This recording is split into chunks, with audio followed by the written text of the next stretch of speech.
Bugun siz bilan birga cho'zma lag'mon sayini tayyorlaymiz. Hidi, ta'mi, ko'rinishi bilan har kimning ishtahasini ochadigan milliy lazzat. Bismillah deb ishni boshlab, asosiy masalliqlarni to'g'rab oldim.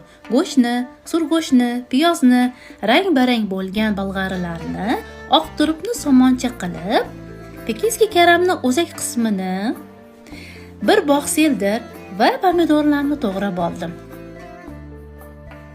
Qozondagi yog'ini qizdirib, go'shtni solamiz. Ustiga tuz va 2 osh qoshiq soya solib, 20 minutga dimlab qo'yamiz.